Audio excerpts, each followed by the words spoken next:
BRS బీజేపీపై తీవ్ర స్థాయిలో మండిపడ్డారు సీఎం రేవంత్ రెడ్డి.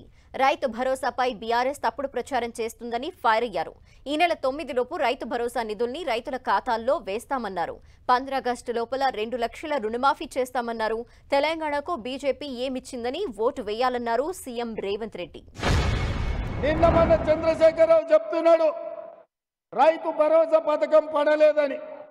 మరి చంద్రశేఖరరావు వేసినప్పుడు చెప్పిండో దిగినప్పుడు మాట్లాడుతుండో నాకైతే తెలియదు. కానీ ఈ నెల 9 తారీఖు లోపల ఈ రాష్ట్రంలో ఉన్న రైతాంగం మొత్తానికి రైతు భరోసా నిధులు మీ ఖాతాలో వేసే బాధ్యత మాది. ఇందిరమ్మ ప్రభుత్వాన్ని రైతు రుణమాఫీ గురించి హరీష్ రావు మాట్లాడుతున్నాడు. అందుకే ఇంద్రవెల్లి అమరవీరుల స్తూపం సాక్షిగా 15 ఆగస్టు లోపల ఈ రాష్ట్రంలో ఉన్న రైతాంగానికి మొత్తానికి 2 లక్షల రూపాయల రైతు రుణమాఫీ చేసి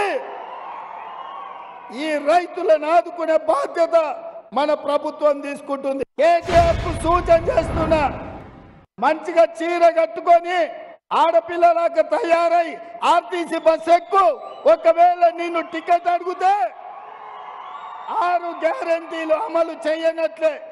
టికెట్ లేకుండా నువ్వు ఇంద్రవెల్లి గాని, నాగోబ జాతర గాని, భద్రాచలం రాముల వారిని గాని, యాదగిరిగుట్ట లక్ష్మీ నరసింహస్వామిని దర్శించుకోవడానికి ఒక్క పైసా అడగకపోతే మా 6 గ్యారెంటీలను అమలు చేసినట్టే.